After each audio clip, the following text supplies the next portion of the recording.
اور یتیم کو اس کا مال ادا کرو، اس کا حق اس کو واپس کرو، اور ہلکے مال کے ساتھ پاکیزہ مال مکس نہ کرو، اور یتیم کا مال مت کھاؤ، بے شک یہ بات بہت ہی بڑا گناہ ہے۔ عزیز طلبہ، سورہ النساء اس کی دوسری آیت، اس میں اللہ تعالیٰ نے یتاماء کے بارے میں بات کی ہے، اور یہ فرمایا گیا ہے کہ جو یتیم کے مال کا حق بنتا ہے اس کو دو، اس کے اندر ڈنڈی نہ مارو، اس کے اندر کمی بیشی نہ کرو۔ عزیز طلبہ، یتیم بچہ جو ہوتا ہے وہ بڑا ہی قابل رحم ہے۔ کس وجہ سے قابل رحم ہے؟ کہ والد ایک دیوار ہوتی ہے، والد بہت بڑی سپورٹ ہوتی ہے، والد بہت ہی پیارا کیئر ٹیکر ہوتا ہے، والد بچوں کے مفادات کا محافظ ہوتا ہے، اور بچوں کی آب یاری میں سب سے زیادہ کردار والد کا ہے۔ اور اگر بچے چھوٹی عمر میں ہیں، بلوغت سے پہلے والد فوت ہو جاتا ہے، تو وہ بچے یتیمی کی زندگی میں آ جاتے ہیں۔ ان پہ پھر نظر کرم کرنی چاہیے، نہ کہ ان کو تکلیف دی جائے۔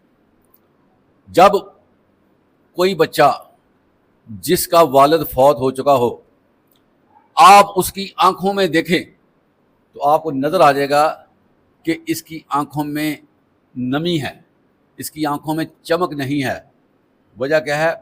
اس کو ہر وقت یہ احساس رہتا ہے کہ میرا باپ نہیں ہے۔ باپ جو ہوتا ہے یہ صبح نکلتا ہے، کسی جگہ پر سچ بولنا پڑا، کسی جگہ پر جھوٹ بولنا پڑا، کسی کو تھوڑا سا چکر میں لانا پڑا، کسی کو کوئی کہانی سنانی پڑی، کسی نہ کسی بہانے سے وہ اپنے بچوں کا رزق لاتا ہے۔ یار میرے بچے گھر میں ہیں۔ پھر باپ کو یہ بھی شرم آتی ہے کہ میں خالی ہاتھ گھر میں چلا جاؤں۔ اس نے سارا دن نہ بھی کچھ کھایا ہو، وہ بچوں کے لیے کچھ نہ کچھ پھل فروٹ اور کو کھانے پینے کی چیز، کوئی میٹھی چیز، جلیبیاں، اور وہ لے کر آتا ہے، میرے بچے کھائیں۔ اور دیکھنے میں آیا ہے کہ بچے کھا رہے ہوتے ہیں اور باپ دیکھ رہا ہوتا ہے، اور باپ کا دل ویسے ہی بھر جاتا ہے دیکھتے دیکھتے۔ تو یہ جو ہے نا باپ اور بچوں کی محبت، یہ بہت، بچے جو ہے اس بات کو سمجھتے نہیں ہیں کہ باپ کے جذبات کیا ہوتے ہیں۔ اور وہ خود کپڑے نہیں لیتا، 2 سال 3 سال کپڑے نہیں سلاتا، لیکن اس کی خواہش ہوتی ہے کہ میرا بچہ عید کے دن، خوشی کے دن کپڑے ضرور لے۔ تو یہاں پر یہی بات ہو رہی ہے کہ جس کا باپ فوت ہو جاتا ہے نا، اس کے ناز نخرے کون اٹھائے گا؟ کون اس کی آبیاری کرے گا؟ کون اس کو پوچھے گا؟ کون اس کی بھوک پیاس کا خیال رکھے گا؟ تو یہاں پر یہی بات بچوں آ رہی ہے کہ یتیم کا خیال رکھو، یتیم کا حق ان کو دے دو۔ ہونا تو یہ چاہیے کہ ہمارے پاس جو کچھ ہے اس میں بھی یتیم کو دیں، چاہے جائے کہ ڈنڈی ماریں، اس میں سے کچھ رکھ لیں۔ پھر اللہ تعالیٰ نے اور بات یہاں پر فرمائی ہے کہ دھیان رکھنا، یتیم کا جو مال ہے اگر وہ اچھا ہے، ستھرا ہے، پاک ہے، قیمتی ہے، اعلیٰ قسم کا ہے، جب تقسیم کرنے لگو تو ڈنڈی نہ مار دینا، اپنے ہلکے مال کو ساتھ رکھ کر اس کی تقسیم کرنا، اور ہلکا مال بھی اس یتیم کو دے دینا۔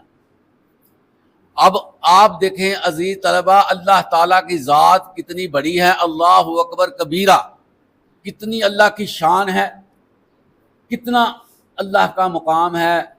اس کائنات کے سارے درخت کلمے بن جائیں، اور سمندر، اور اس کے ساتھ 7 سمندر اور بن جائیں، اللہ کی باتیں لکھنی شروع کریں تو باتیں مکمل نہیں ہوں گی، سمندر کی سیاہیاں خشک ہو جائیں گی۔ اللہ تعالیٰ ہمارا کتنا خیال رکھتا ہے۔ ایک یتیم کے بارے میں اللہ تعالیٰ ڈسکس کر رہا ہے، اور اس بات کو ڈسکس کر رہا ہے جس کے بارے میں عام بندوں کو نہیں ذہن میں آتا۔ اللہ کہتے ہیں کہ جب تم نے تقسیم کرنا نا، جس کا حق، اس کا جو پیور مال ہوگا، جو اس کا ہی حق ہوگا، اس کو دینا، اس میں سے اپنا ملا کے اس کا حجم نہ بنا دینا، اس کا ویٹ نہ کر دینا، لو تمہارا اتنا تھا۔ اس حد تک اللہ تعالیٰ نے یتیم کا جو ہے خیال رکھا۔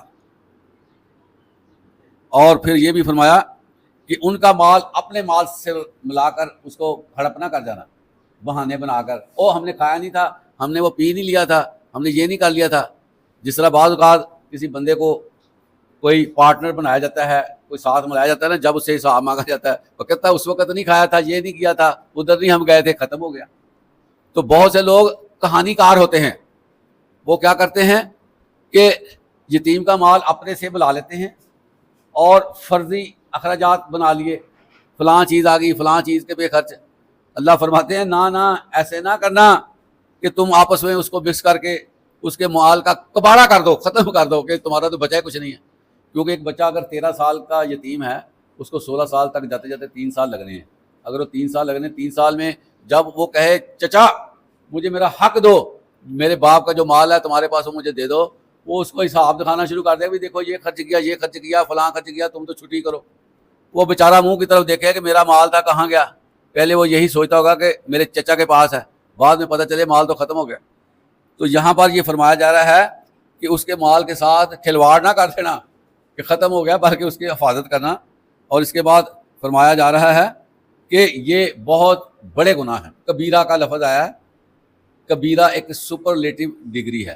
ہم کہتے ہیں نا اللہ اکبر، اس کے بعد جب ہم کہتے ہیں نا اللہ اکبر کبیرہ، تو اس بڑائی کی حد ہی ختم ہو جاتی ہے۔ اکبر کا بھی مطلب ہے بہت بڑا، بغیر حساب کے بڑا۔ لیکن جب کسی چیز پہ سٹریس کیا جاتا ہے، زور دیا جاتا ہے، کسی چیز کی اہمیت بتانی ہوتی ہے، تو اس پہ اور وزن کے الفاظ استعمال کر دیے جاتے ہیں، اور پھر وہ پتہ لگتا ہے کتنا بڑا۔ کبیرہ کا مطلب ہے بہت ہی بڑا، اللہ کے نزدیک یہ گناہ ہے، سمجھے کہ نہیں؟ اس لیے یتیم کا خیال رکھنا بڑا ضروری ہے۔